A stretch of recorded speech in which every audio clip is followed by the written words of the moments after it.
Hey, good evening, everyone. Welcome to the December 2nd, 2025 work session of the Town of Ossining. Please rise and join me for the Pledge of Allegiance. Pledge allegiance to the flag of the United States of America and to the republic for which it stands, one nation, under God, indivisible, with liberty and justice for all. Thank you.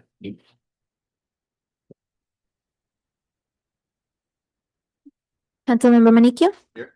Councilmember Meyer. Present. Councilmember Fields Twill. Here. Councilmember Weiss.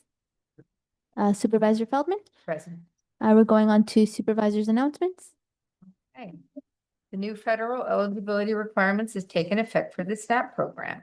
Please reach out to the Department of Social Services by calling 914-995-3333 for any assistance you require while navigating these new rules. Sustainable Westchester has informed us that Westchester Power, the renewable energy program, has been discontinued as of this month.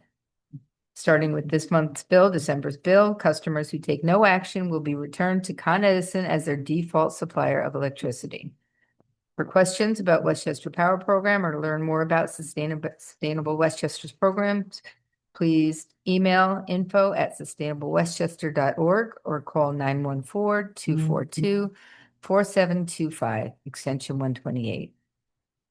This Thursday, December 4th, from 6 to 8 p.m., District Legislator Emiliana Ulay is hosting a small business resource workshop located at the Ossining Public Library.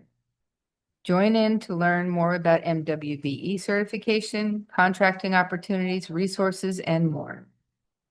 Market Square tree lighting ceremony will be held this Friday, December 5th at 6 p.m. Enjoy live entertainment and sweet treats. Breakfast with Santa returns to the community center on December 6th with 2 sessions. Please register as soon as possible at the Recreation Office. St. Augustine's annual Christmas market will be open on December 6th from 10 a.m. to 4 p.m. in the St. Augustine School Gym. This year, there will be over 50 vendors to pick from. Sunday, December 7th will be the Pearl Harbor Remembrance Day. The ceremony will be held in Village Hall at 16 Croton Avenue starting at noon. Windrose on the Hudson will be hosting Hops on the Hudson Holiday Market on December 13th and 14th from 11 a.m. to 5 p.m. Visit hopsonthehudson.com for more information. I think they have live music the whole time too. All right, the Market Square menorah lighting will be happening on Wednesday, December 17th at 6 p.m.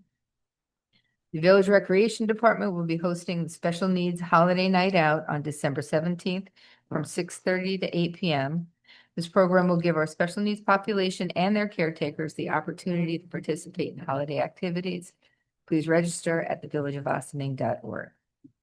Dorad's Aging Alone Together is coming to the Ossining Community Center on Thursday, December 18th at 10 a.m. This info session is designed for individuals to build community as they learn, discuss, and reflect on the social and logistical challenges of aging with independence.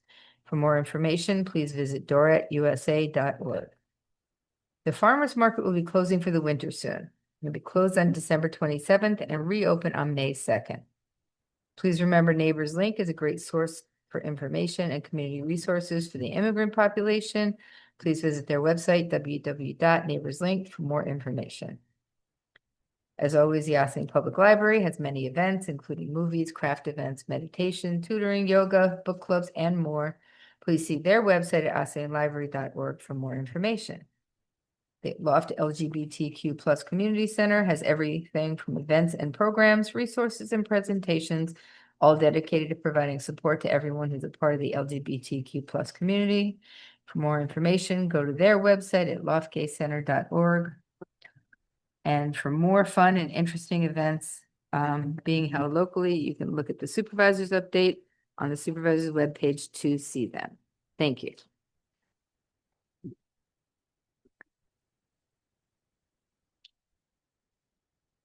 We have our departmental reports from Police Chief Aaron Zimmerman and Lieutenant Andrew Majorana, my apologies. Hey, good evening, everybody. How are you? Hope everyone had a great Thanksgiving. You too. Yeah. I don't know if everyone can hear me that well. I've had some trouble with the microphone over here, but we're here for the quarterly report. I'll hand it over to Lieutenant Majorana. Hi, everybody. How you doing? Are you? So essentially for this quarter, as far as activity goes, we wrote 25 parking summonses. And as we discussed last time, as the weather gets colder, the town's parking enforcement rules become more stringent. So we've seen that increase. In the last quarter, we wrote 252 vehicle and traffic summonses. We had 35 cases, 23 arrests out of some of those cases. And yeah, that kind of summarizes what we've done for the last 3 months.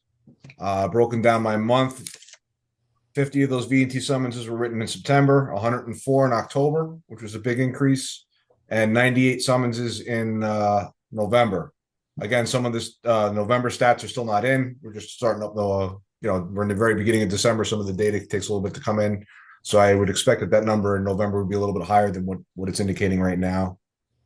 And that's about it. Most notably, other than that, we've done a couple of commercial vehicle enforcement details out on 9A, trying to ensure that everybody's compliant with the VTL, the vehicle and traffic law. We did 2 details so far. One was on the 28th of October, and one was on the 24th of November. In October, we wrote 39 summonses, including one for a felony AUO, which AUO is aggravated unlicensed operation, and 51 summonses out of the detail in November. Generally, these details are set up to go against the peak flow of commuter traffic. So in other words, in the morning, we see a lot of traffic going southbound on Route 9. So we are conducting enforcement in the northbound lanes. And in the evening, we tend to see the reverse traffic going the other way. So we always try to do this enforcement to impact the commuters going to and from work as little as possible. But we want to keep the roadways safe, specifically 9A now that it's been paved and it's nice and smooth and flat. We don't want big trucks destroying the road, and we want to make sure that everybody on the roadway is operating in a safe manner. And beyond, if you have any questions on that so far? No. Okay, and beyond that, as Supervisor Feldman mentioned, we have the tree lighting coming up, the menorah lighting. On the 21st, we're partnering with the fire department and the ambulance corps to do a candy cane run. So you'll see us out and about with Santa Claus delivering candy canes and little treats to kids, hopefully fostering some good holiday spirits with the community. And we look to move forward with a little bit more of the commercial enforcement in the oncoming year. The dates of that are still TBD or to be determined, because we're looking to coordinate with Briarcliff and Croton, and we don't want to duplicate and have a checkpoint here and then a checkpoint in Croton, or a checkpoint in Briarcliff and then a checkpoint here. We rather have a coordinated effort on that. Thank you for protecting our brand new roads. That one and 134. I could. All right. Anyway, thank you for making sure the weight limits are being observed on the trucks that are traveling our brand new roads. Nothing will tear them apart quicker than, overweight trucks. And thank you for the detail. I found it really well organized when I happened upon it the other day. So Glad to hear it. do any of my colleagues have any questions? Thank you. No, keep up the good work. Thanks. So thank you for everything. Thank you. Happy holidays. Thank you. Happy holidays. Happy holidays. Good night, everybody. Take care.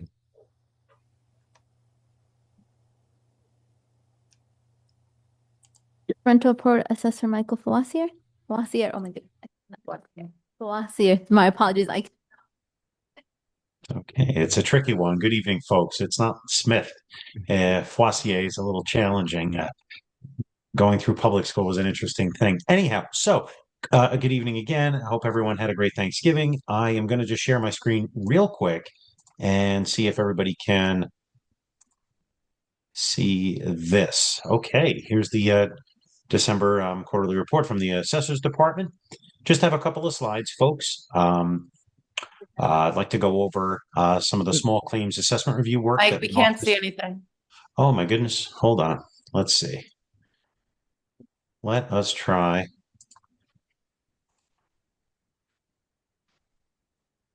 Let's try this. How about now? Oh, Yep, that's there you go. nice. Hey, beautiful. Thank you for letting me know. So I didn't go too much further into my spiel without you seeing anything here. Okay, so just a couple of topics for tonight. Small claims assessment review, some of the Article 7s, the tax certiorari we're working on, the 2026 assessment roll, although it's not 2026 yet, we're still putting that hat on and getting ready for our 2026 assessment roll. State of the Ossining real estate market, and a quick update on exemptions. So let's jump right in. So we had approximately 280 small claims assessment review cases this year. When you consider the nature of a reappraisal, where we rebaseline all of our values with new comparables, new cost, new income, new land values, it's a relatively small percentage of the roll that comes out. These folks have a right, of course, to challenge by way of grievance, or by small claims. So they did. 280 folks chose to either represent themselves or go with a representative. We have thus far, as of today, 146 reductions, 91 properties with no change in value, and 43 that are outstanding that will be addressed in the coming days and weeks, I hope.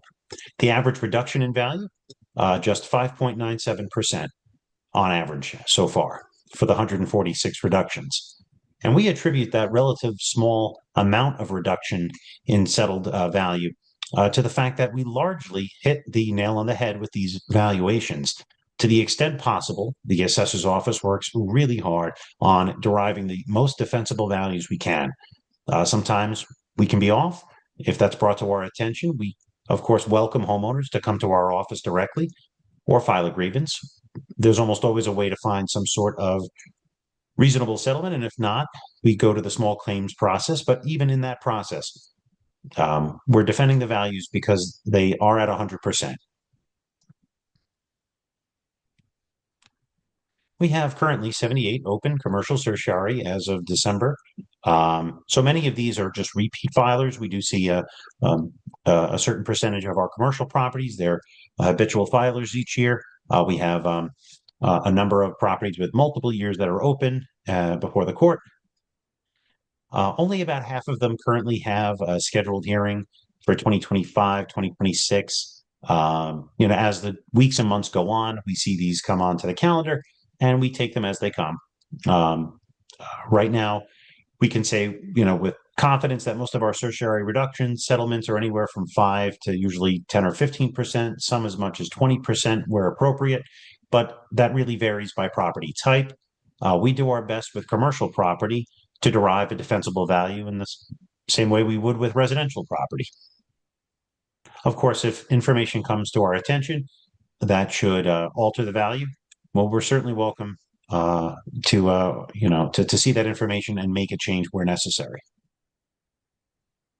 So we've shown this graphic before leading up to the reappraisal. Well, now we're in a new reassessment cycle. We submit a plan with the state of New York, usually a 4 or 5 year plan with the state of New York. In this case, we did our reappraisal in 2025. We start a new cycle in 2026, what we call update years.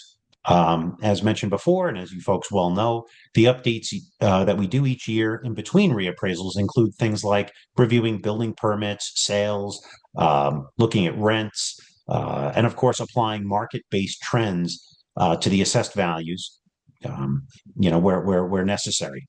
We can see some cooling in the market. I'll talk about that in just a few moments.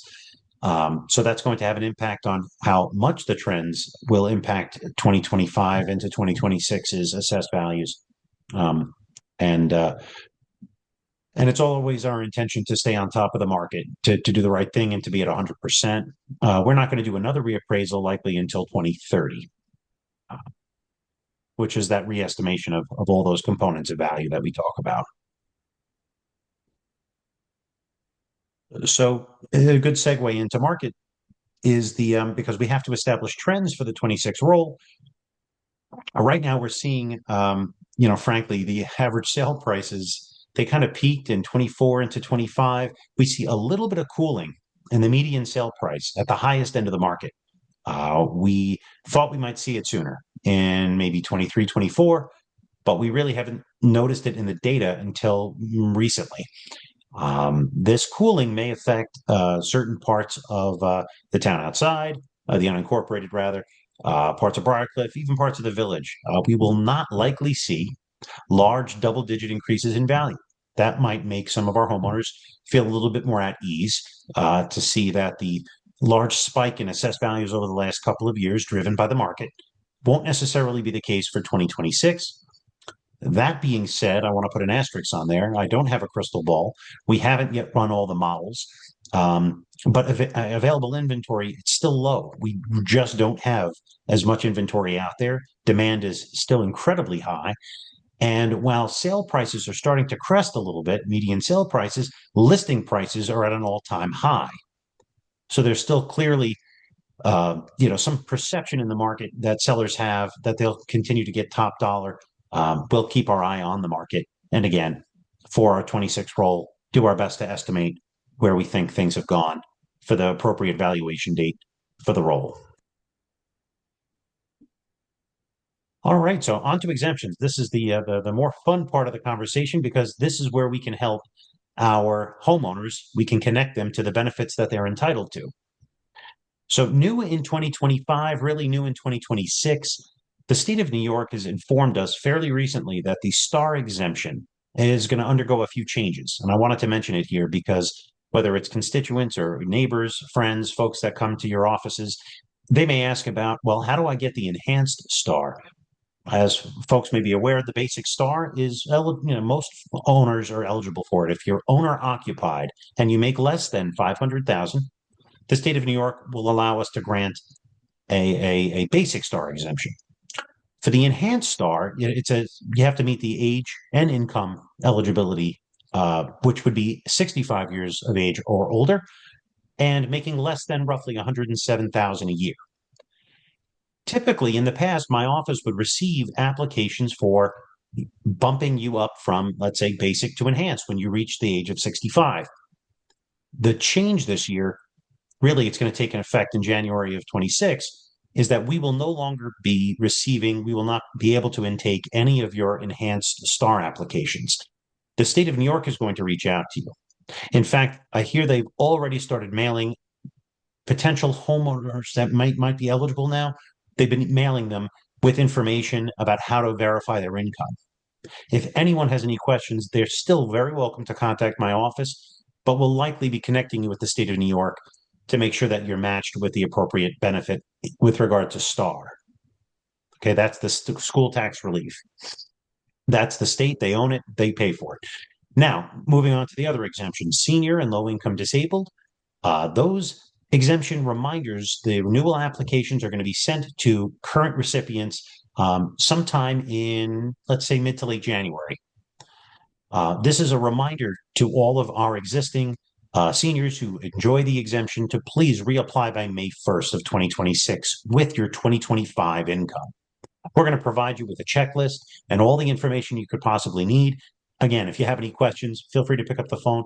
My staff, myself, one of us will be very happy to answer any questions you may have. But it's very important to get the application in by May 1st, after which we can't grant the exemption by law. We're also going to send a postcard out in March, sort of a second reminder to all of our owners, not just our seniors, but everyone, all residential property owners, that there is such a thing as the Senior and Low-Income Disabled Program, and a little bit of information about it. So hopefully that postcard will be another reminder. And at the same time, we're sending out non-for-profit, the clergy, firefighter, and ambulance worker renewal applications as well. So in the coming months, keep your eyes open. These things are not bills, but they're still very important. We want folks to be aware of them. This could certainly save you a lot of money in property taxes. And one final message, don't wait to engage with our office with regard to your value, with your property record, with your exemption status, even if you're not sure if you'd be eligible. Let us be the ones to work with you, look at your application. You got to be in it to win it. We always say apply. We can always deny, but if you're eligible for one of our exemptions, let us, work with you. That's part of our job. We're happy to do it. It's one of the ways we can, assist folks in our community. Thank you very much. Thank you, Mike. I had one question. When you say the market's cooling, you mean it's not going up as quickly or it's coming down? Right. Very good question. I was a little bit vague on that. I would say cautiously that it is the growth rate has slowed. I'm not saying we are seeing a market correction as of yet. You know, the folks like to talk about market corrections. I haven't seen evidence of that for the coming roll. We may see some of that for the 27 roll. That's possible. But from the data that I'm looking at, the sales that preceded the July 1st of 2025 valuation date, I don't really see a correction. It's more like it's just starting to plateau and So cool down. stabilization. I'm sorry. So a stabilization? Yeah, you could say that, stabilizing a bit. And even in our neighborhoods that are not cooling, the growth rate, which would have been maybe 12% 2 years ago, it will not be that this year. We suspect single digit increases for most of our homes. In even the more aggressive neighborhoods where we still see 2 and 3 families selling at a premium, it's still not going to be the 12, 13, 14% that we may have experienced at the peak. Okay, thank you. You're welcome. Any other questions? Thanks, Mike. Thank you for a comprehensive explanation. We should work together to get something about the exemptions out so we can put it up on the update. for everybody. Absolutely. It'd be my pleasure. Thank you, folks, for hearing me out. Comprehensive and digestible. Thank you. Thank you. He's good at that. He is. We try. Have a good evening, everyone. Mike. Okay. Okay.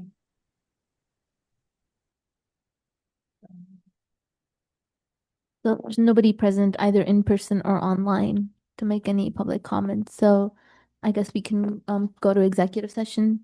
No, we have matters of personnel.